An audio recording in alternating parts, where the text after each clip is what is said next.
The new gardener's jeweled gloves burned before she touched the first root. Lady Saphra Malk stood in the center of the Ashborne Inner Conservatory, with both hands lifted, wrists sparkling in gold lace and ruby thread, while a line of blue-white fire crawled across her embroidered fingers. She did not scream. Noblewomen trained for wedding courts learned early how to make pain look like insult. But the Ember Root Garden screamed for her. The roots did not answer beauty. They answered hands that had entered fire, and come back carrying rot before it reached the royal life flame. The roots beneath the black glass floor twisted away from her shadow. Thin coils of living fire, red at the heart and gold at the edges, withdrew from the porcelain basins where they had fed the Dragon Court's life fire for 300 years. Leaves made of ember vein and smoke curled inward. One pale blossom split open and dropped ash across the marble path like a funeral veil. Liora Fen stood beside the gardener's basin with soil under her nails and old burn scars climbing the backs of both hands. No glove covered them. No jewel softened them. The court had been staring at those hands since morning. Saphra lowered her burning fingers into a silver cooling bowl, her face smooth except for the hatred tightening at the corners of her mouth. "The roots are accustomed to ugliness," she said. "They reject refinement at first." A few courtiers laughed too quickly. Dragon King Veyric Ashborne did not. He stood beneath the conservatory's arched glass ceiling, black armor polished for the wedding inspection, crown fire burning low behind his shoulders. He was feared across 7 ember provinces, a king whose dragon blood could wake palace furnaces with one command.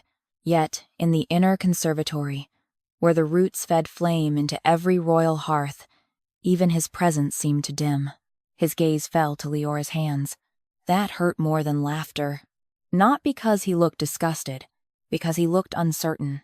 As if Saphra's words had placed a question in him he should never have allowed near the garden. Liora kept her palms open at her sides. She had learned long ago not to hide them.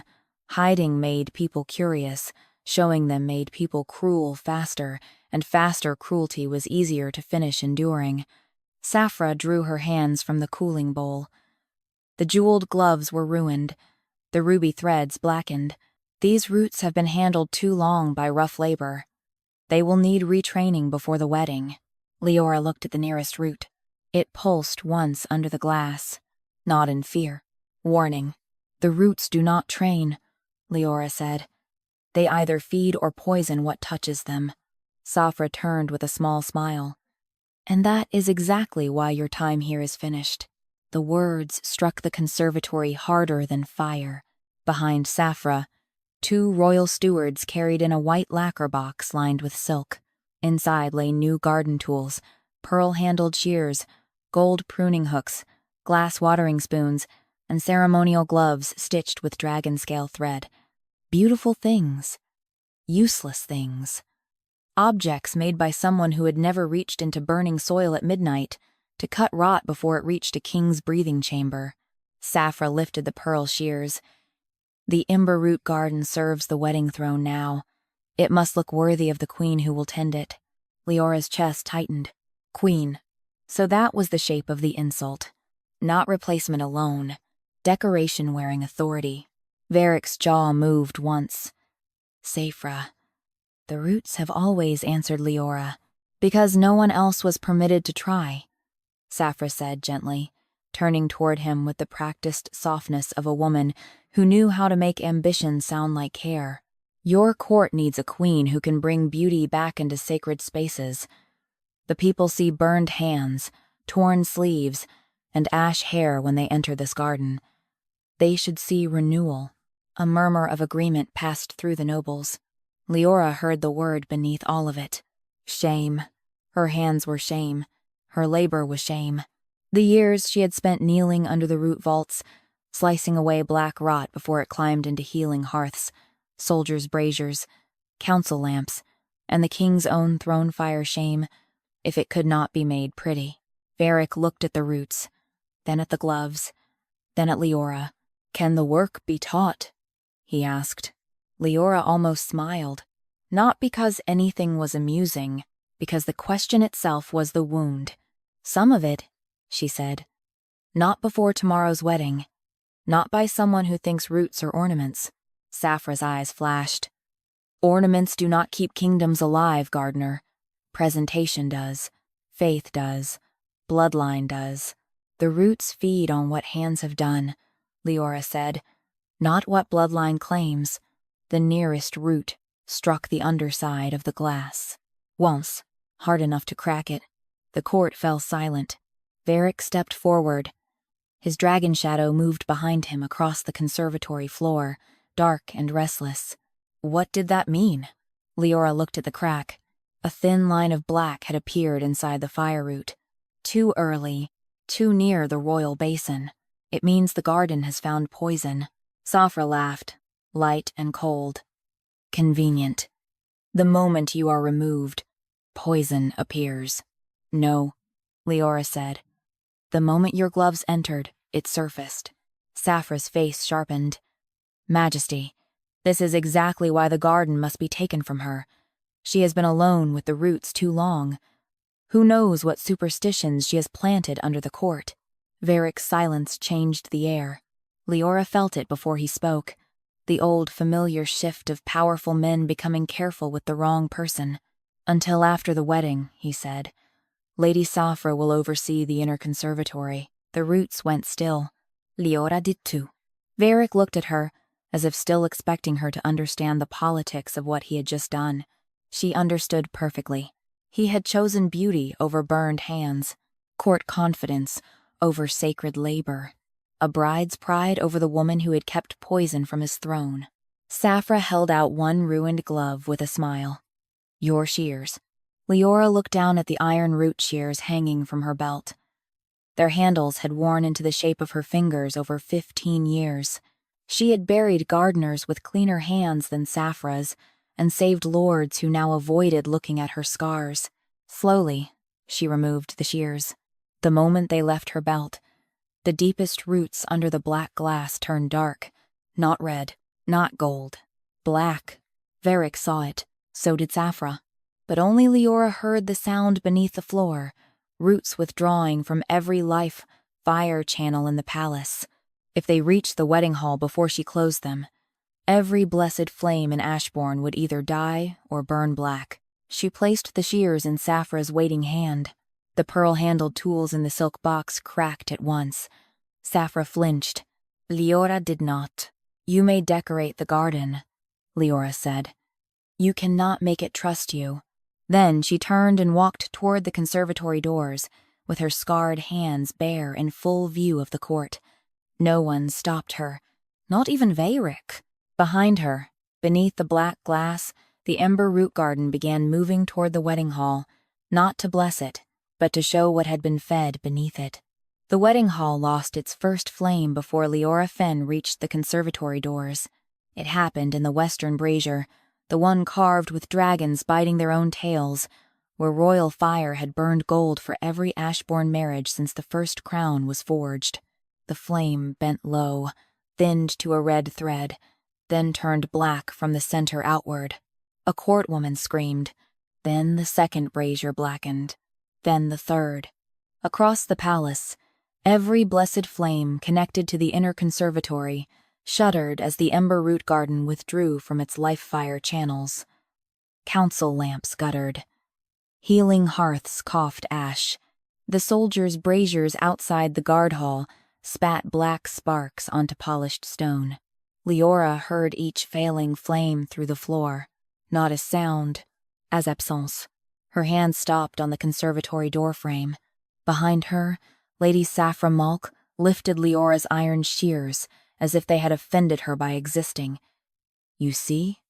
She said, voice sharp with victory. The moment she is dismissed, the palace flames turn against us. She cursed the garden. The accusation moved quickly. It always did. Nobles who had laughed at Leora's hands now looked at those same hands with fear. Roughness became witchcraft. The instant beauty failed to command obedience. Liora turned back. The roots are withdrawing, she said. That is not a curse. It is refusal. Saphra stepped closer to Dragon King Veyric Ashborne. Majesty. She admits it. She has trained the roots to obey her moods. The garden does not obey moods, Liora said. It answers what has been done to it. Veyric looked toward the cracked black glass beneath the royal basin. The roots below were moving faster now, coils of ember and shadow twisting under the floor in the direction of the wedding hall. Wherever they passed, gold flame dimmed. Wherever black streaks touched them, fire burned wrong. "Call her back," Veyric ordered. The words struck Liora like a slap, though he had not meant them so. Call her back, as if she had walked away from a kitchen stair, as if the garden were a spilled cup, and she the hand meant to clean it. The roots heard it too. The black glass between Liora and the king split in a long white crack. A root rose through the break, thin as a serpent, burning red along one side and black along the other. It curled between Veyric and the door, blocking the path his guards had begun to take toward her. No one touched it. Saphra's eyes widened, then narrowed. The garden threatens the king now. "No," Liora said. "It refuses a servant's summons." Veyric's gaze shifted to her. For the first time that day, uncertainty gave way to something heavier. Recognition, not yet complete. "What does it require?" he asked. Liora looked at the shears in Saphra's hand. "Return what was taken." Saphra laughed. "Your tools?" "My authority." The root pulsed once. The court fell silent. Liora stepped back from the door, not returning, not leaving. The shears, the root ledger, and every channel map Saphra inspected before this morning. Saphra's smile changed by a hair. Veyric saw it.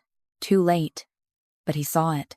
"There is no need for old ledgers," Saphra said. "The wedding flames are failing now. We need action, not dusty gardener records." "The root ledger records every graft," Liora said. "Every cut, every rot line, every poison root removed from the life fire before it reaches the throne." Veyric's dragon shadow lifted behind him, dark wings stretching along the conservatory wall. "Poison roots." Liora met his eyes. "What did you think I cut away every night?" The question burned more cleanly than accusation. Veyric's mouth tightened. He did not answer, because he had not thought of it. Not truly. He had seen her bent over basins after midnight, seen scarred hands washed raw in ash water, seen small black curls of root carried out in iron bowls.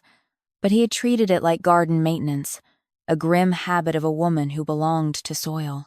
Not a war fought beneath his palace. Not the reason his throne fire had not gone black years ago. Saphra moved before the silence could turn fully against her. She seized a pearl-handled pruning hook from the lacquer box and knelt beside the cracked glass. "If the old gardener refuses to serve without ceremony, then the queen's hand will restore order." "Saphra, do not," Liora said. That was all. Not pleading. Warning. Saphra drove the pearl hook into the rising root. The root did not cut. It opened. Black fire spilled from the wound and raced along the underside of the glass, fast as spilled ink. It reached the silver wedding flame bowl waiting near the conservatory arch and climbed into the bridal fire. The gold flame turned black at its base, then blue at its tip. Then it screamed. The sound tore through the palace. In the wedding hall beyond, fire roots burst through the polished floor around the royal throne, wrapping black-red coils around the legs of the wedding seat. Guests scattered as the throne lifted half an inch from the ground and slammed back down, trapped by roots no noble blade could cut. Veyric staggered. His crown fire guttered behind his shoulders. Liora felt the palace life fire falter with him. Not dead. Hungry. Poisoned. Saphra rose too quickly. Pearl hook burned to ash in her hand. She caused this. Liora looked at the black flame climbing the bridal bowl. "No," she said. "You cut what you did not understand." The root between her and Veyric lowered by 1 inch. Not enough to invite him. Enough to let him see. Beneath the cracked glass, black roots braided through red ones in unnatural patterns. Too even. Too deliberate. Not rot that had grown wild. grafts placed by careful hands and hidden under ceremonial soil. Veyric's voice came low. "Bring the ledger." No one moved. His eyes sharpened. Now, a steward ran toward the lower archive. Saphra's face had gone pale beneath its powder. "Majesty, this is not the time to indulge her accusations." Liora looked toward the wedding hall, where the throne groaned under tightening roots. "It is exactly the time," she said, "before the garden decides the wedding deserves the truth more than we do." The steward returned, carrying a black leather ledger scorched at the corners. The moment it crossed the threshold, every root under the glass turned toward it. The pages opened by themselves, not to Liora's hand, not to Saphra's, to the wedding entry, written in fresh red ink. The roots under the floor burned black enough for the letters to rise through the page. The wedding fire had been fed with poisoned roots. The black leather ledger opened wider when Veyric Ashborne reached for it, not to welcome his hand, to avoid it. The pages lifted from his fingers with a dry hiss and turned toward Liora Fen, though she had not moved from the broken conservatory doors. Every root beneath the black glass leaned the same way, red gold coils twisting through poison-dark braids, waiting for the one pair of hands the court had spent all morning despising. Saphra Malk saw it and smiled too quickly. "There," she said. "Even the ledger answers her. How long has she trained your sacred records to perform grief on command?" Liora did not look at her. She looked at the page. The wedding entry had been written in fresh red ink over older root script, the kind only gardeners used because roots never grew in straight lines and neither did their wounds. Beside the entry were 3 graft marks, all disguised beneath ceremonial terms: bridal brightening, throne renewal, succession flame support. Liora felt the old scars on her hands tighten. No gardener used names like that. Only someone dressing rot for court. Veyric's voice was low. "Read it." A steward bent over the ledger, then swallowed. "The script is not standard court hand, Majesty.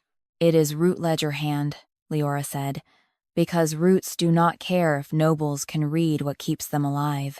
Saphra's eyes narrowed. "How convenient." Liora stepped back into the conservatory. The root that had blocked the guards lowered before her bare feet, not like a servant bowing, like a wound making room for the hand that knew where not to press. She held out one scarred palm. "My shears." Saphra clutched the iron root shears tighter. "So you can cut away the evidence? So I can stop the poison from entering the wedding hall before it reaches the throne." Fire chamber. Veyric looked toward the distant hall. Through the open archways, screams echoed between marble columns. Fire roots had climbed the wedding throne's legs now, black-red coils tightening around carved dragons and gold armrests. The seat meant to hold king and bride groaned under living pressure. Gold flames along the hall walls, bent black one by one. His crown fire flickered again. Liora saw his jaw tighten when the weakness touched him. So did Saphra. "You see?" Saphra said. "The garden holds your throne hostage until she gets her tools back. That is not sacred labor. That is threat. The garden is showing the root of the poison," Liora said. "The poison you alone claim exists." Liora pointed to the page, then read the graft marks aloud. No steward moved. Fear of Saphra was quieter than fear of roots, but older in them. Veyric took one step toward the ledger. "Read them." The command shook through the room, but the page still leaned toward Liora. The steward tried again. "Bridal brightening, throne renewal, succession flame support." Leora's mouth hardened. "Those are not treatments, those are disguises."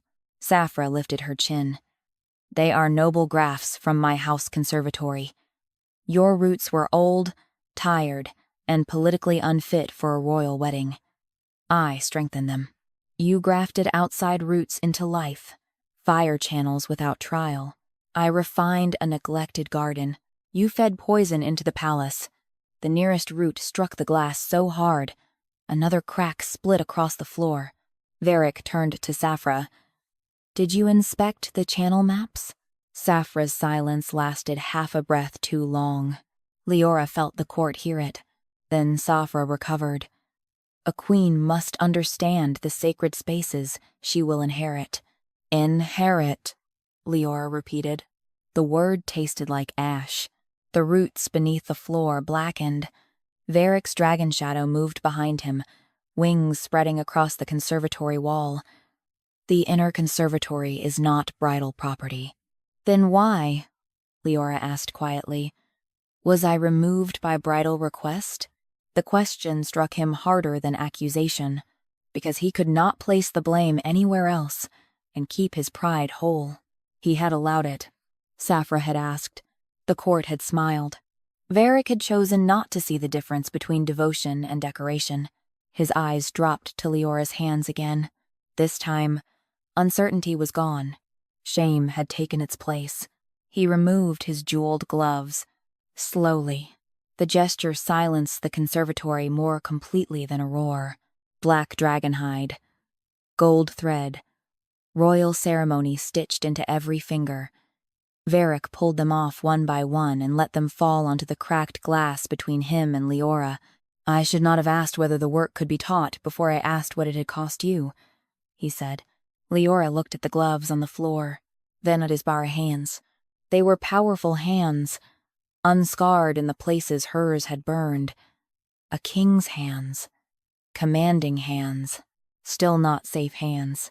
Regret does not prune poison, she said. No, Veyric said. It does not. He turned to Saphra. Give her the shears. Saphra's smile vanished. Majesty. Now, for one dangerous moment, Liora thought Saphra would refuse before the full court. Instead, she crossed the glass floor and held out the iron shears with 2 fingers, as if the worn handles were diseased. Liora did not take them from her. She looked at Veyric. Not returned by insult. Returned by law. The roots pulsed under the floor. Veyric understood slowly, then fully. Liora Fen's authority over the Ember Root Garden is restored until the poison is judged. Until? Liora said. The word was soft. The roots went still. Veyric's face changed. He corrected himself before she had to. Liora Fen's authority over the Ember Root Garden is restored. No bridal hand, noble house, or royal command may override her root judgment while the life fire is at risk. The iron shears warmed in Saphra's fingers. She gasped and dropped them. They did not fall flat. The handles turned toward Liora. She picked them up. The scars across her palms glowed faintly, where the worn iron met skin. Not pretty. Not gentle. True. The ledger pages turned again, faster now, stopping at an older section marked in Leora's cramped hand. Night rot removed. East Channel saved. Throne fire kept clean. Veyric read the entries. One date. Then another. Then another. Years of midnight cuts. Years of poison removed before dawn. Years of life fire kept gold while the court slept under flames it never thanked. His voice roughened. You did this every night? Liora closed the shears once. The sound was small. The roots listened. Not every night, she said. Only the nights your throne would have died without it. Before Veyric could answer, a scream tore from the wedding hall. The roots around the throne tightened. A black flame burst through the aisle and climbed into the bridal canopy, revealing a hidden graft beneath the gold embroidery. Saphra's house sigil burned into the root itself. The ledger slammed open to a final fresh page. A sentence rose through the paper in ember-black script. The poison was grafted to choose the next bloodline. The bridal canopy caught fire without burning. Black flame climbed through its gold embroidery and revealed the root hidden inside the silk, thin as a vein, dark as old venom. The thread had not been sewn into the canopy. It had grown there, fed quietly through the floorboards, wrapped around the wedding throne, and dressed in royal fabric so no one would question why the throne smelled faintly of rot beneath perfume and incense. Lady Saphra Malk stared at her house sigil burning inside the root. For one breath, her face lost all ceremony. Then she recovered. "A stabilizing graft," she said.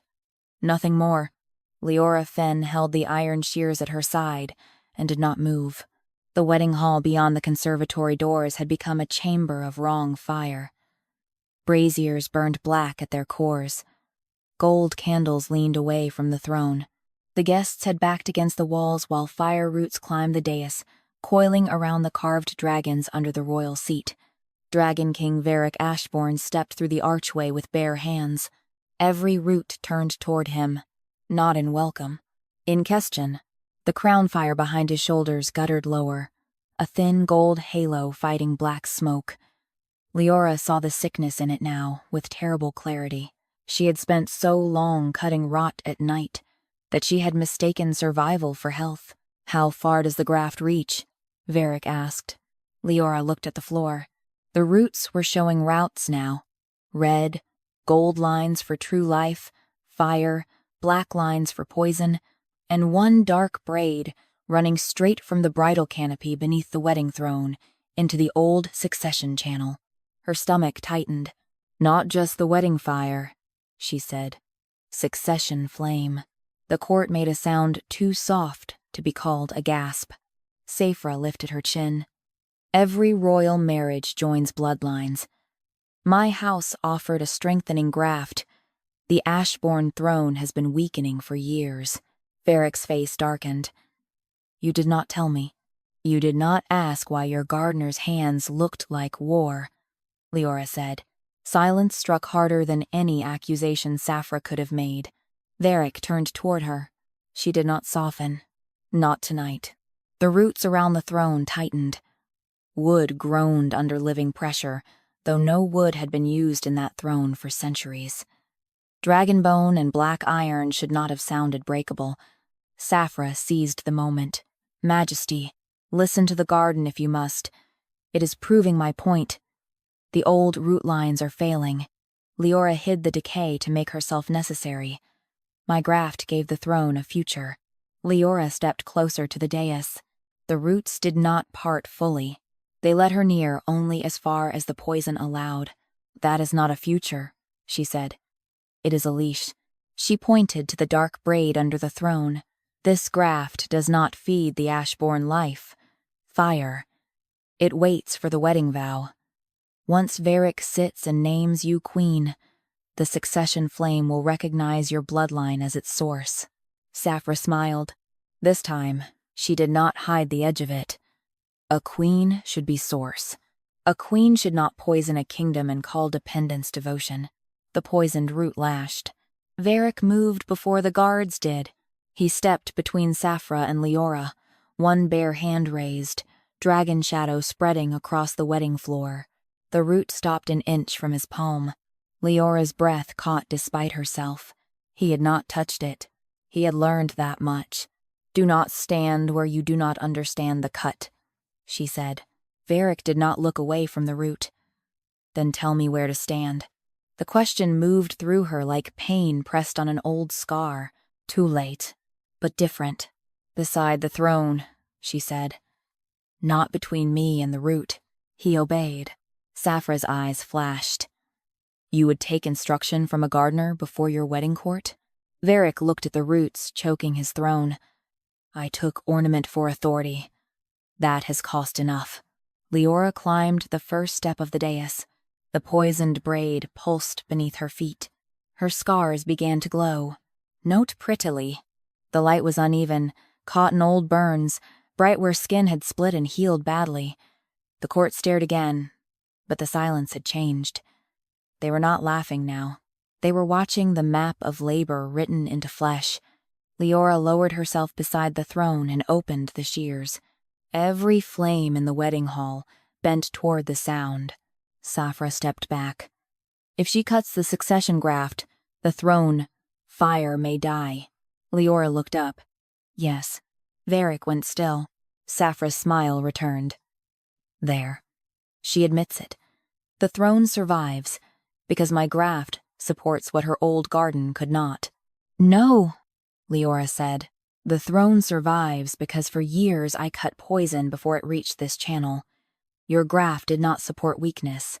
It fed on hidden wounds and waited for the crown to thank you. The ledger, carried in by a trembling steward, slammed open on the aisle stones. Its pages turned to older entries. Night rot removed. Throne fire kept clean. East Channel saved. Then more pages opened beneath them, not in Leora's handwriting. A different hand. Fine, elegant, red-inked. Saphra's. Trial graft accepted under bridal preparation. Succession channel receptive. Ashborne dependency expected after vow. Veyric read the final line aloud, voice low and deadly. Ashborne dependency expected after vow.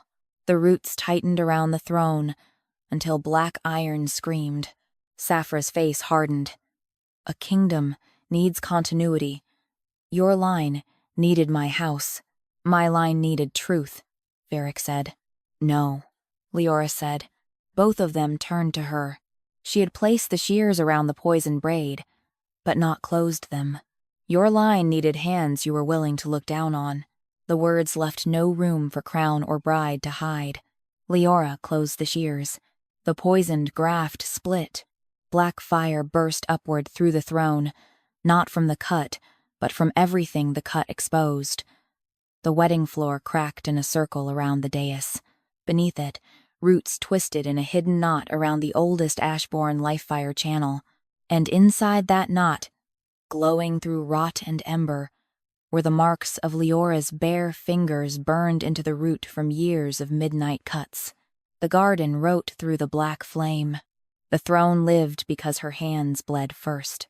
The oldest life-fire channel opened beneath the wedding dais, not fully, only enough to show the court what had been hidden under gold. A black-red root knot pulsed below the cracked floor, wrapped around the ancient channel like a fist around a throat. Inside the knot, thin marks glowed where Liora Fen's fingers had pressed through burning soil night after night, holding rot back before it could reach the throne. The court stared at those marks, then at her hands, the same hands they had laughed at. Liora did not lower them. Saphra Malk recovered with the instinct of a woman who had never survived by truth when performance could still be sharpened. She contaminated the channel, she said, her voice cut through the wedding hall, clean and frightened enough to sound righteous. Look at it. Her marks are inside the root. Her hands are in the royal life. Fire. She has been binding the throne to herself for years. The accusation spread fast. It had beauty in it. A court always preferred a beautiful lie to an ugly debt. Liora closed the iron shears once. The sound carried. No, she said. My hands are there because poison was there first. Veyric Ashborne stood beside the cracked throne, bare hands at his sides, crown fire dim behind his shoulders. He looked down through the broken floor, and the old certainty in his face had burned away. What remained was worse for him. Understanding. How much of the throne fire is clean? He asked. Liora looked at the root knot. The true life fire still glowed beneath the black braid, but weakly now, like gold seen through smoke. Enough to live, she said. Not enough to pretend. Saphra seized on it. Exactly. My graft strengthened what she let decay. Liora turned toward her. Your graft taught the throne to need poison. The roots around the dais tightened. A black flame crawled up one throne leg and wrapped around the carved dragon's mouth, sealing it shut. Another root crossed the seat where Veyric would have sat to take his wedding vow. The throne groaned, not like iron, like something ashamed of being caught. Veyric stepped closer to the broken channel. Leora's voice stopped him. No. He froze. The court saw that too. A Dragon King stopped by a gardener's word. Saphra saw it and hated it. Majesty, she is commanding you in your own wedding hall. She is preventing me from making the same mistake twice, Veyric said. The words landed heavily. Liora felt them, but did not take them as comfort. There was work to do, and work did not become lighter because a king finally named the wound. She knelt at the edge of the cracked floor. Heat breathed upward, thick with wrought sweet smoke. Her scars tightened across her palms. She could smell the poison root now, bitter myrrh, old ash, and the faint perfume Saphra wore under her bridal veil. "Bring the ledger closer," Liora said. A steward obeyed at once. Too quickly. Fear had made him respectful. That did not make him loyal. The ledger opened beside her knees, pages fluttering until they stopped at a section she had never written. Malk House Graft Trials. Saphra's eyes flashed. The roots had found what paper tried to hide. Liora read the entries silently first, because some truths had to be understood before they were spoken. The graft had been introduced in 3 stages. First into decorative flame bowls, then into bridal canopy roots, then into the old succession channel beneath the throne. Each time, the poison had been dressed as strengthening. Each time, Leora's nightly cuts had delayed it. Not stopped it, delayed it. That hurt more than she expected. For years, she had believed she was keeping the rot from spreading because she was skilled enough, stubborn enough, scarred enough to win one more night. But Saphra had not planted a single wound. She had planted a future. Liora lifted the shears. "If I cut the main graft, the palace life, fire will drop." A murmur broke through the hall. "How far?" Veyric asked. "Council lamps may die. Healing hearths will fail until the clean roots recover. The wedding fire will not bless anything tonight." Saphra smiled as if Liora had handed her a crown. Hear her. She would weaken Ashborne before every allied house. "I would rather weaken a palace than let it survive by poison," Liora said. Silence followed. Not agreement. Fear. Liora understood it. Clean fire would hurt before it healed. The court had lived too long under flames kept gold by someone else's pain. They wanted the rescue without the truth's cost. Veyric looked at the gathered nobles. "The wedding is suspended." Saphra turned sharply. "You cannot suspend a succession rite because a gardener panics." "No," he said. "I suspend it because a queen's graft has choked my throne." Her face hardened. "I am not queen yet." "No," Liora said. Shears open around the black root. "And this is why." Saphra moved. Not toward Liora. Toward the throne. She placed one jeweled hand on the armrest, directly above the poisoned braid. "If you cut it, the throne will seek a stronger source. Royal blood answers faster than root recovery." "Saphra," Veyric warned. She smiled through the black flame licking around her fingers. "Then sit, Majesty. Prove your line does not need mine." The throne answered before Veyric could move. Roots snapped upward.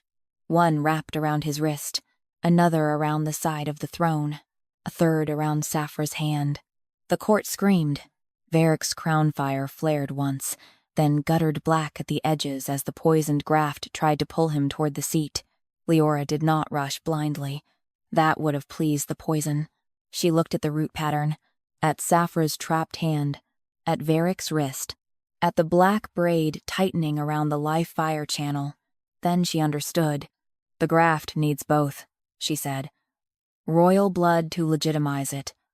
Malk blood to claim it." Saphra's eyes went wide. Veyric pulled against the root, but it tightened. Liora. Not command. Pain. Still, she did not cut toward him first. She set the shears around the main graft below the throne. Saphra gasped. "If you sever that, you sever the only thing holding him upright." "No," Liora said. "I sever the lie that made him a handle." She closed the shears. The main poison graft split. Every blessed flame in Ashborne went out. For one breath, the palace became utterly dark. Then, beneath Leora's scarred hands, the clean root began to glow. Darkness revealed the garden better than fire had.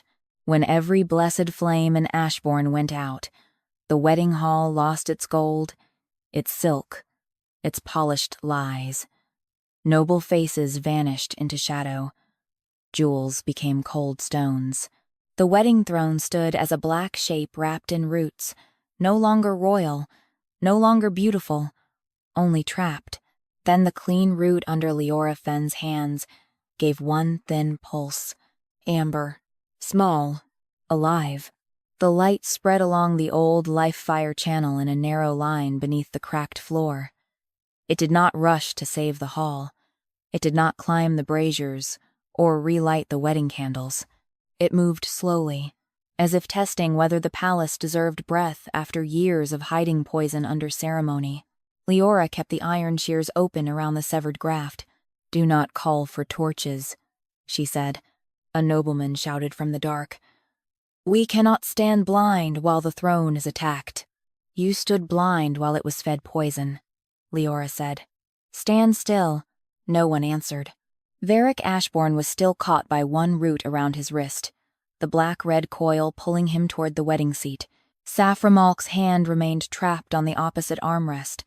Jeweled fingers sunk into the same poisonous braid she had grafted beneath the throne. Between them, the broken root hissed like a living wound. Saphra breathed through her teeth. "You killed the palace flames." "No," Liora said. "I stopped the poison from wearing them. The healing hearths will go cold. The council lamps are dead. The guard braziers are black. If anyone dies in this darkness, their blood is on your hands." Liora looked down at her scars. "So is everyone who lived because I cut rot while you slept." The clean root brightened. Veyric pulled once against the root, binding his wrist. It tightened and dragged a line of black fire across his skin. His crown fire flickered behind his shoulders, weak and shadowed. "Do not fight it," Liora said. His eyes found her in the amber dark. "Tell me, what to do?" Saphra laughed, strained but sharp. How fitting. The Dragon King waiting for gardening instructions, while his palace dies. Veyric did not look at her. "My palace was dying when I thought it looked alive." The words silenced more than Saphra. Liora felt them in the roots. Not forgiveness, but a correct cut. She shifted closer to the channel. Heat rose through the cracked floor, bitter and sweet. The poisoned graft had not died when she severed the main braid. It had retreated into smaller tendrils, wrapped around the old life fire, waiting for fear to make someone choose speed over healing. That was how rot survived. It made patience look cruel. "The throne wants royal blood to restart the channel," Liora said. Veyric's jaw tightened. "Mine, and Malk blood to claim the restart." Saphra's trapped fingers twitched. The root around her hand pulsed black. Liora saw the movement. That was the design. If the wedding had continued, your vow and her bloodline would have entered the channel together. The garden would look restored. The court would praise the new queen. Then every future flame would depend on the graft she planted. Saphra's voice lowered. "A kingdom does not survive on old women cutting weeds in the dark." Liora looked at her fully. There it was. Not jealousy. Not vanity alone. Contempt for labor that could not be worn. "I am 38, Liora said. "Not old enough to be useless, only old enough to know when a pretty lie has roots." Somewhere in the dark, a woman inhaled sharply. Veyric's gaze moved to Liora's face, then her hands. The court had mocked age because it feared the authority that came with years of surviving. The clean root pulsed again. This time, the amber light touched the iron shears and flowed into the scars across Liora's palms. Pain opened there, familiar and exact. Not fresh injury, memory of every midnight cut. She almost lowered her hands. Almost. Then the root around Veyric tightened. He did not call her name. That mattered. He did not ask her to bleed faster so he could stand taller. He only held still as pain crossed his face. "What happens if I give the throne my blood?" he asked. "The palace relights quickly," Liora said. "Black at the root, gold above. Everyone cheers before dawn. And after, the garden becomes dependent on poison." Saphra hissed.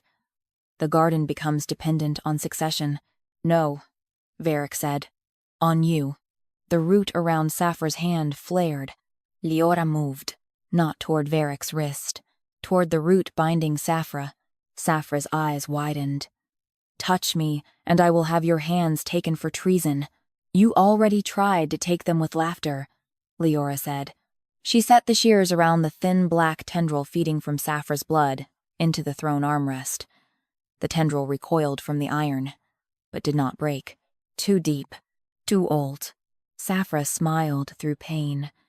"You cannot cut noble blood out of a royal channel." "No," Liora said. "But I can make the garden show where it entered." She laid her bare palm beside the tendril. The poisoned root burned her instantly. Veyric took one step, despite the root holding him. "Liora, do not," she said. He stopped. The command in her voice was not courtly. It was worksite law. Root law. The kind that kept careless hands from killing everyone.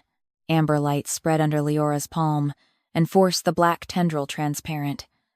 Inside it, red flecks moved like seeds. Each one bore a tiny Malk sigil, planted along the succession channel in careful intervals. The ledger, lying open on the aisle stones, began turning pages in the dark. Saphra went still. Liora looked at the pages. There were more entries. Not only wedding graphs, not only throne renewal, dates stretching back years. Veyric saw them too. "How long?" Saphra said nothing. The root answered for her. Amber fire rose beneath the ledger and lit one sentence written in red. Malk graphs introduced after the king's first throne fever. Veyric's face changed. Throne fever. The sickness 3 winters ago, when his crown fire nearly died, and the court believed the old Ashborne line had finally weakened beyond repair. Liora remembered that winter. She had slept under the lower basins with her hands wrapped in ash cloth, cutting black curls of rot until her fingers stopped closing properly. She had thought she was fighting natural decay. Saphra had already been feeding the wound. The clean root pulsed harder. The wedding throne cracked down the center. Veyric's wrist came free. Saphra's did not. Her trapped hand sank deeper into the armrest as the poison root recognized its source. She screamed then, not elegantly. The garden did not care for elegance. Across the dark hall, the ledger turned to a blank page. Letters burned upward through it, amber edged with black. The first poison root was planted before Liora was removed. The ledger did not accuse quickly. It turned one page at a time in the dark wedding hall, each sheet lifting as if the garden wanted the court to understand that poison had not entered Ashborne in a single dramatic act. Poison had been welcomed, polished, given ceremonial names.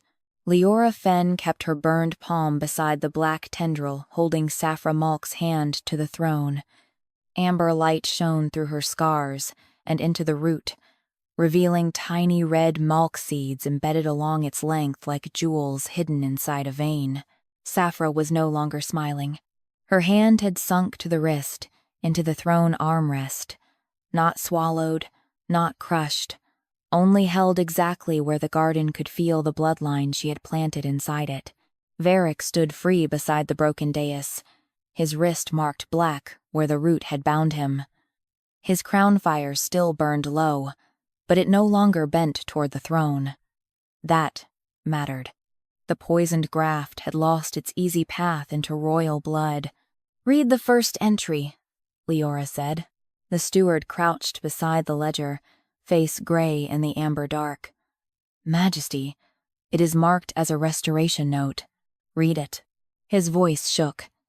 "After the king's first throne, fever, decorative ember. Vine from House Malk introduced into South Channel Basin for ceremonial warming." Liora closed her eyes for one breath. South Channel.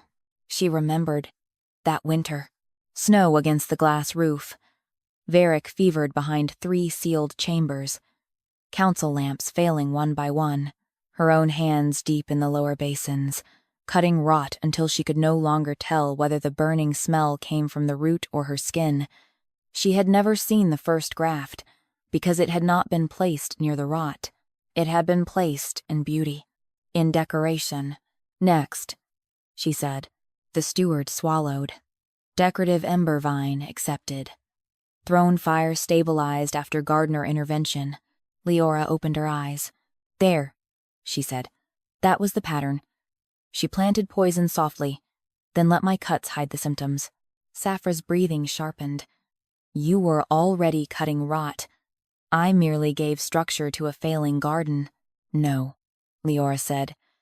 You wounded it where the court would admire the flower, then waited for my hands to bleed under the floor. The roots under the cracked dais pulsed. Agreement moved through them like heat through iron. Veyric turned toward Saphra. You used my throne. Fever. I saved your reign, Saphra snapped. Pain had stripped polish from her voice. Your crown fire was dying. Your court whispered that Ashborne blood had thinned. My house offered strength when your gardener offered ash and excuses. My gardener kept me alive. The words were plain. Too late. But plain. Liora felt them and set them aside. A truth spoken late was still useful, but it was not a cure. She moved the shears to the next visible tendril. The black root recoiled from the iron, as if it remembered every midnight cut she had ever made. Do not cut that one, Saphra said too quickly. Liora paused. Veyric heard it. So did the garden. The ledger pages snapped forward, stopping at a narrow folded sheet, sealed with red wax. The wax bore no royal mark, only a thorned Malk blossom. The steward did not touch it. Liora reached with her scarred hand. The seal melted before her fingers met it. Inside was a route map, not the palace map Liora had kept. Not the official channel chart stored in the archives. This one showed another route beneath the wedding throne, a private graft line braided around the old succession channel and leading toward the queen's future chambers. Lady Saphra had not only wanted the throne, she had wanted every life fire after it. Veyric's dragon shadow rose behind him, vast and black against the extinguished hall. Saphra. She lifted her chin despite the root holding her. A queen who cannot secure succession is decoration. I refused to be decoration. Liora looked at her then. For the first time, she saw the wound beneath the poison. Saphra had feared becoming the very thing she had tried to make Liora. A beautiful object near power, praised and replaceable. But fear did not make rot sacred. So you chose to make everyone dependent on you, Liora said. I chose not to be discarded. You chose to discard first. The words struck cleanly. Saphra looked away. The root tightened around her wrist. Veyric stepped toward Liora, then stopped outside the cracked circle of roots. What must be cut? She studied the map. The main poison graft was severed. The visible Malk bloodline tendrils could be removed. But the first root, the soft, decorative vine planted after throne fever, had grown around the oldest life fire channel for years. Cut it too fast, and the clean fire might collapse before it relearned its own route. Not cut, Liora said. Unwound. Saphra gave a sharp laugh through pain. That will take days. Yes, the palace is dark now. Yes, healing hearths are cold.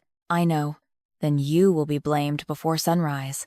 Liora looked around the extinguished wedding hall, at nobles who had mocked scars when flames were gold, and now waited for those same scars to save them from darkness. I have been blamed in brighter rooms. The clean root beneath her hands glowed stronger. Veyric faced the court. Until the life fire recovers, no noble house leaves Ashborne blaming the gardener for the darkness caused by poison. Saphra's mouth twisted. A king can command silence. He cannot command hunger, cold, or fear. No, Liora said. But he can stop feeding them lies. She set the shears down. The court stirred uneasily. Liora removed her hands from the iron and placed both scarred palms on the cracked floor beside the old life fire channel. Veyric's voice sharpened. Liora, your hands are mine, she said. He stopped. Good. Amber light moved under her skin, not consuming, but remembering. The roots did not ask for blood. They asked for touch that knew where pain ended and rot began. Slowly, The old channel opened. Not like a door, like a wound unwrapping bandage. Beneath the throne, deeper than the visible knot, the oldest ember root lifted from the dark. It was pale gold at its core, blackened around the edges, and wrapped in a delicate red vine that looked almost beautiful until it pulsed with poison. Leora's breath caught. She knew that vine. She had cut its children for years without ever seeing the mother root. The ledger wrote across the open map in amber flame. The first poison was planted in beauty, so labor would be blamed for the rot. The red vine tightened when Liora stopped looking at Saphra. It knew attention.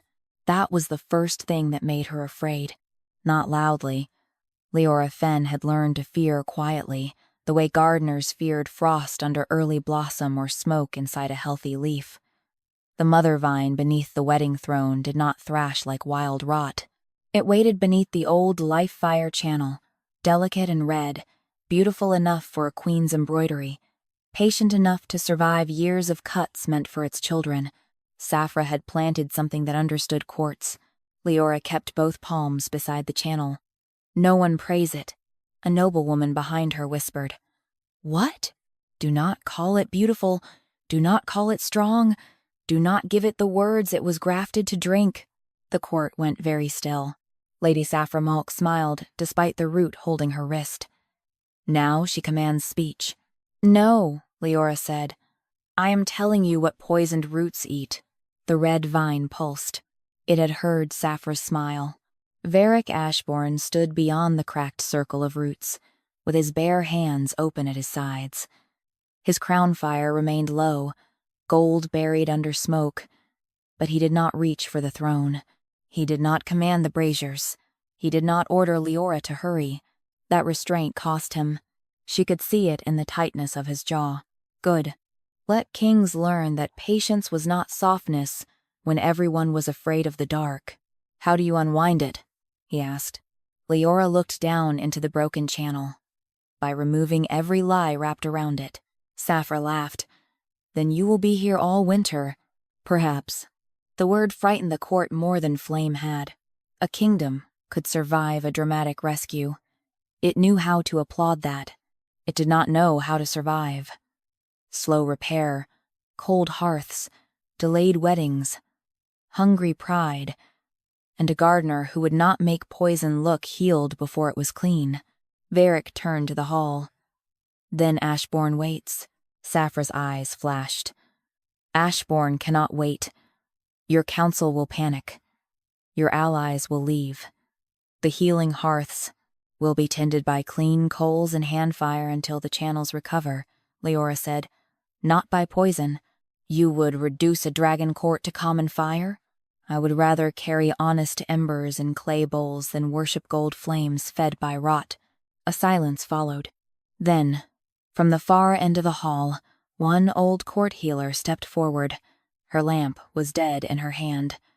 "Clay bowls will work for the fever rooms," she said, "if the guard braziers share coals."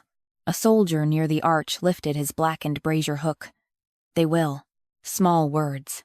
Practical words. The mother vine recoiled from them. Liora felt it. So did the clean root. Amber light spread another inch through the old channel. Saphra saw the movement and twisted her trapped hand, smearing blood from her jeweled fingers into the red vine. "You think humble little remedies will hold a palace? Look at the throne.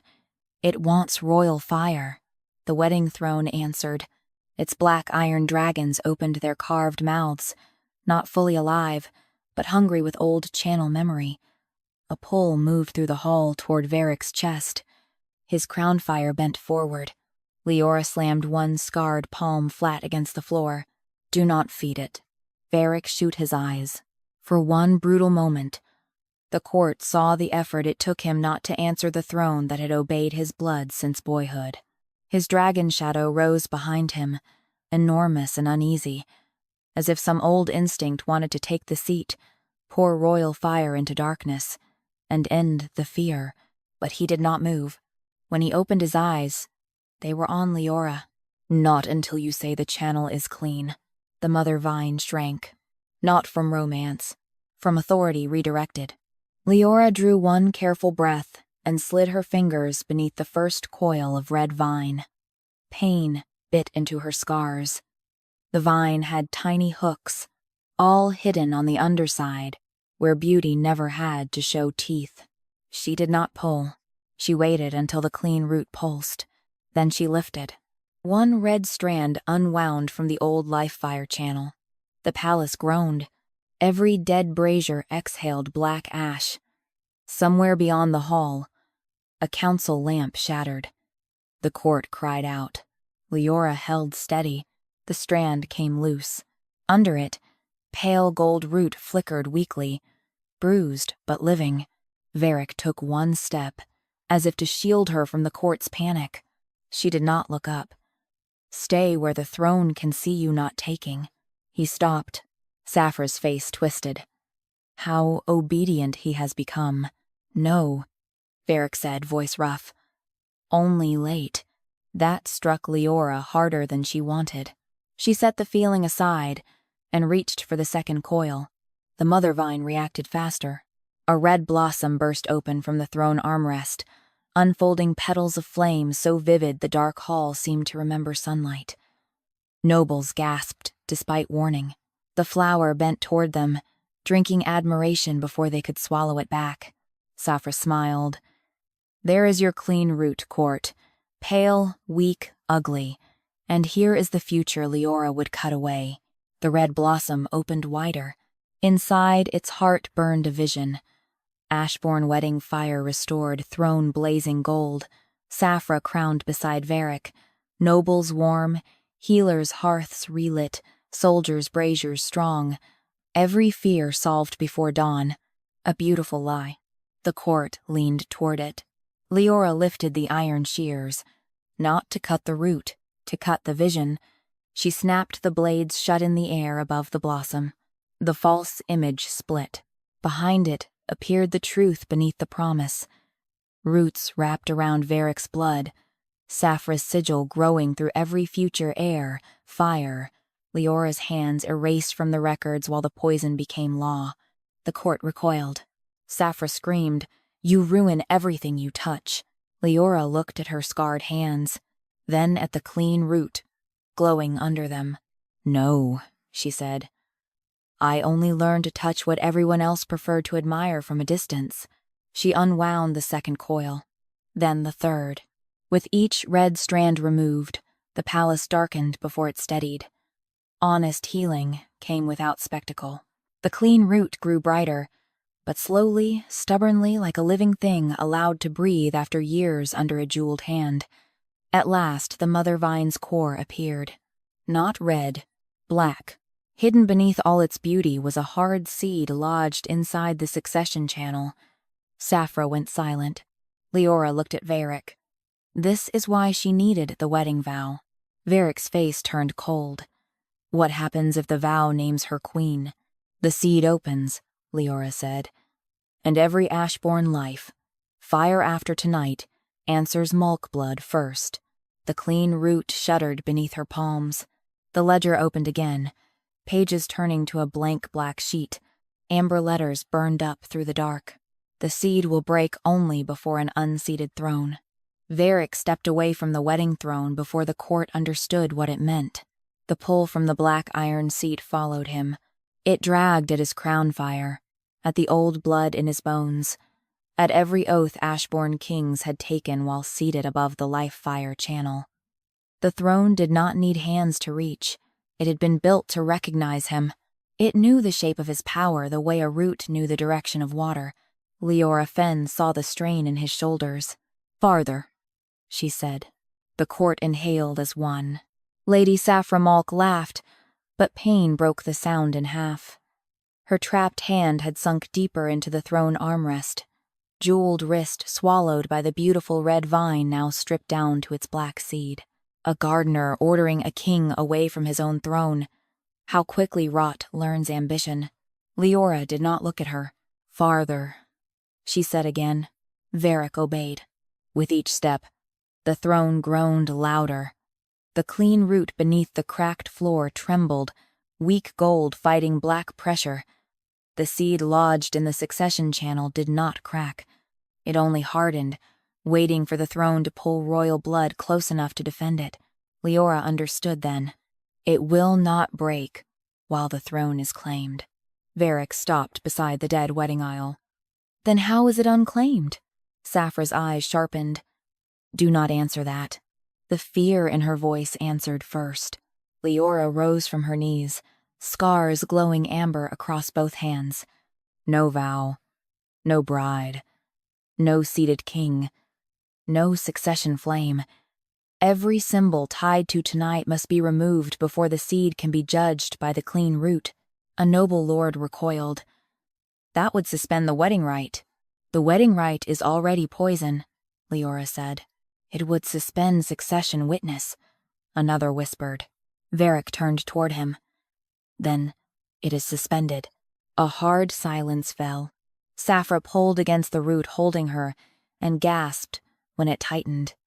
You would risk your line because a scarred gardener tells you a seed frightens her? No, Veyric said. I risk my line because I let beauty sit too close to law and called labor replaceable. The words struck the hall.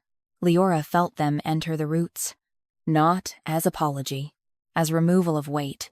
Crown, she said. Veyric's face changed. That cost more than stepping away from the throne. He removed the black gold crown from his head. His crown fire dimmed almost to darkness. The court stirred in fear. Ashborne kings did not uncover themselves before a succession channel. The gesture left him visibly less protected, less royal, less certain in a hall full of nobles already smelling weakness. He placed the crown on the cracked floor. The throne screamed, not with sound, with pressure. Every dead brazier shook.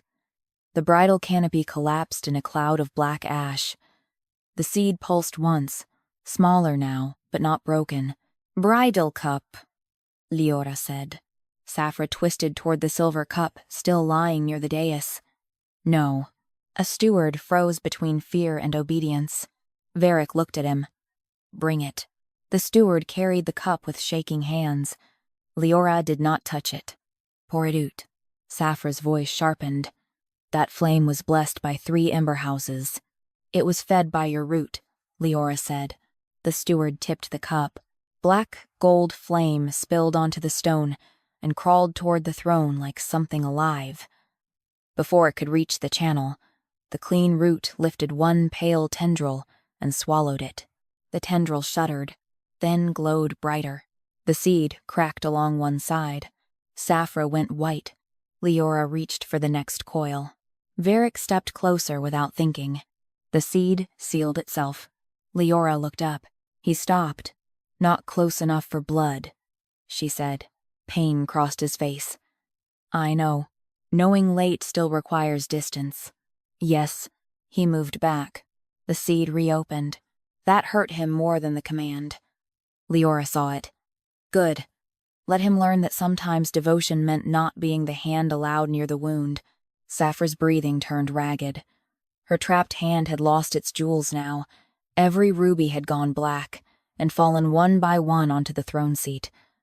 Without them, her fingers looked human, pale, shaking, afraid. For a moment, Liora almost felt the old dangerous pull of pity. Then Saphra whispered, If I fall, they will still remember your hands as ugly before they remember them as useful. Liora held the shears over the seed. That is why the law must be written after the cut. The clean root brightened under her.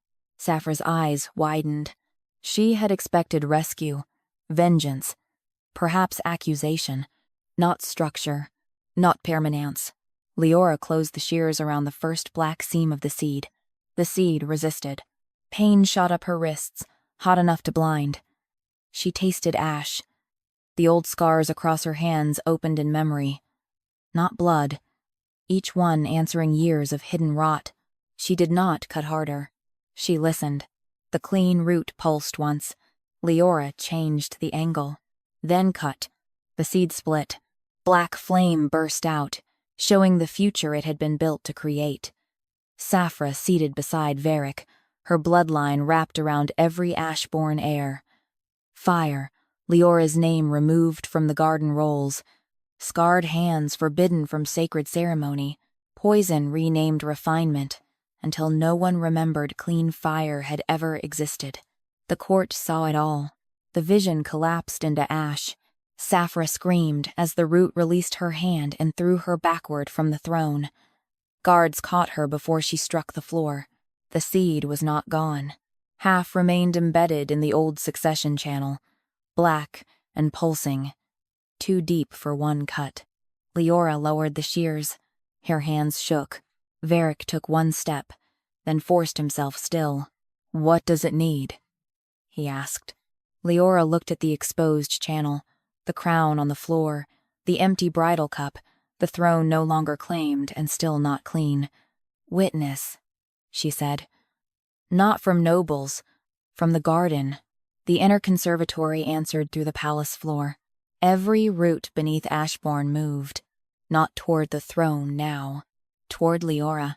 The black glass in the distant conservatory shattered in a single ringing wave, and a river of clean ember roots surged through the halls toward the wedding dais. The ledger opened one final time beside the broken crown. Amber letters rose from the page. The gardener must judge the throne before the throne may judge blood. The inner conservatory arrived before any noble found courage to speak. Clean ember roots surged through the palace halls in a river of red gold light, breaking marble seams, lifting fallen ash, and carrying the scent of burned soil after rain. They did not crawl like the poison grafts. They moved with purpose, each root scarred where Liora Fen had cut rot from it in the dark, and each scar glowing as if the garden had kept its own ledger in living fire. The wedding hall parted for them, not willingly. The roots made room. They circled the unseated throne, the crown lying on the floor, the emptied bridal cup, the split succession channel, and the half-broken black seed still lodged inside the old life fire. Then they stopped at Leora's feet. Her hands hurt too badly to close. She did not hide them. Veyric Ashborne stood beyond the throne's claim, bareheaded and barehanded, crown fire low but steady enough to cast a thin gold line over his face. He looked at the roots, then at Liora, and said nothing. Good. Silence could be respect when it did not demand comfort. Saphra Malk struggled in the guard's hold, her jeweled gloves gone, her wrist blackened where the graft had held her. This is madness. A garden cannot judge a throne. Liora looked at the clean roots surrounding her. No, she said. A garden judges what feeds it. She stepped into the circle of roots. The wedding throne trembled, not from royal power, from being measured by something older than the ceremony built above it. Liora knelt before the exposed succession channel. The remaining half of the black seed pulsed in time with Saphra's breath, still searching for bloodline, vow, crown, any old permission it could use to survive. She placed the iron shears beside it. Then, she set both bare palms on the clean roots. A murmur broke from the court. Veyric moved one half-step, stopped. Liora did not look at him, but she felt the stop, the way roots felt rain. The throne is not sacred because kings sit on it, she said. It is sacred only if what feeds it remains clean. The clean roots lit under her hands. Amber fire ran through her scars, painful and bright. The old marks across her knuckles, wrists, and palms appeared one by one, not as ugliness, not as shame, but as records of work the court had enjoyed while refusing to witness. The roots showed the first memory. Liora in the lower vault, younger but already tired, cutting black rot from a flame channel, while a royal feast burned gold above her. Another memory, Liora carrying poisoned root curls in an iron bowl while Veyric passed at the far end of a corridor and failed to ask why her sleeve smoked. Another, Liora pressing both hands into burning soil to keep the throne fire from turning black during the king's first fever. The court watched her labor rise out of the roots like testimony.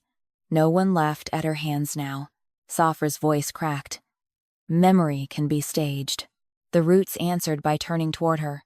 They showed Saphra in the conservatory years before the wedding, placing a delicate red vine into a decorative basin, while servants praised the beauty of house malt grafts. They showed her signing trial entries under false names. They showed her waiting each time Liora cut away symptoms, letting the gardener hide the crime by saving the court one more night. The vision ended with Saphra's hand above the succession channel. Not trembling, planning. Veyric's voice came low. Enough. Liora turned her head. Not yet. He bowed at once. She faced the court. The poison was not only in the root. It was in the law that let sacred labor be taken by bridal request, noble vanity, or royal silence. The clean roots tightened around the throne. The black seed cracked again. Liora lifted the shears. This time, the handles did not burn her. They warmed into the shape of her fingers, the shape 15 years had made. By garden judgment, she said, this throne is unclean. The words struck harder than any blade. The throne split down its back. Black fire poured out and died before touching the roots. The carved dragon mouths opened, releasing years of trapped smoke. Beneath the throne, the old life fire channel shuddered, fragile and pale gold. Liora slid the shears under the last half of the seed. Saphra lunged against the guards. If you break it, Ashborne loses the only strength offered to it. No, Veyric said. Ashborne loses the lie it mistook for strength. Liora cut. The black seed broke. Every poisoned graft in the wedding hall shriveled at once. Red vines turned gray. Malk's sigils burned out of the roots like sparks from dead paper. Saphra cried out as the mark on her wrist vanished, leaving only a raw black ring where ambition had fed too long. The palace did not relight immediately. That was the truth of healing. The hall remained dim. The court remained frightened. But beneath the broken throne, the clean life fire channel opened 1 careful inch wider. Gold returned slowly. Not to every flame, only to the roots. Liora sat back on her heels, breathing through pain. Veyric approached the edge of the root circle and stopped there. He did not cross it. What law does the garden require? He asked. Liora looked at him then. He had not asked what she required for forgiveness. Good. This was larger than him. The Ashborne Inner Conservatory is protected sacred labor space, she said. No bride, noble house, council faction, or king may remove its keeper for appearance, ceremony, or court comfort. The scribe nearest the aisle dropped to his knees with a slate. Liora continued.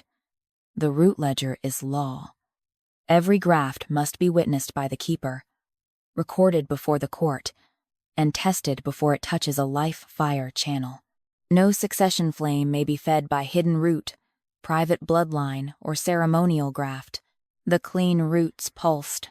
Veyric repeated the words to the scribe, making them royal law because the garden had already made them true. Saphra sagged between the guards. Liora turned to her. Lady Saphra Malk is barred from the inner conservatory, the succession channel, and all life fire rights. Veyric's eyes were cold. Her house grafts will be uprooted under garden judgment. Saphra looked at him with hate. You choose a scarred gardener over a queen. No, Veyric said. I choose the hands that kept my kingdom alive when I was too proud to see them. The words did not heal everything, but they belonged in the room. At last, the first clean flame returned to the western brazier. Small, gold, unpoisoned. Then one healing hearth answered, somewhere beyond the hall, then a guard brazier, then a council lamp, faint but steady. The wedding throne remained broken. No one repaired it. Liora stood, unsteady, and the roots moved aside for her. Veyric removed the last ring from his bare hand and set it beside the broken crown. Then he stepped no closer. Liora, he said quietly, may I come near? The court heard. So did the garden. Liora looked at the king, who had once asked whether her life's work could be taught to a jeweled bride before morning. Now he stood outside the root circle, crownless, gloveless, waiting for permission from the woman whose hands he had allowed the court to shame. She did not give him her hand. Not yet. "You may come as far as the roots allow," she said. Veyric bowed his head and took one step. The roots did not burn him. They did not welcome him either. They simply watched. Liora turned toward the inner conservatory, where the shattered black glass would have to be remade, where poison would have to be unwound from old channels, where clean fire would take days, perhaps seasons, to grow strong enough that no court could pretend healing had been instant. She walked first. Veyric followed at a distance. Behind them, the broken wedding throne smoked without flame, judged and unseated. Ahead of them, the Ember Root Garden glowed through the palace floor, not beautiful, alive. And in Ashborne, for the first time in years, the life fire burned gold because no one had hidden the rot.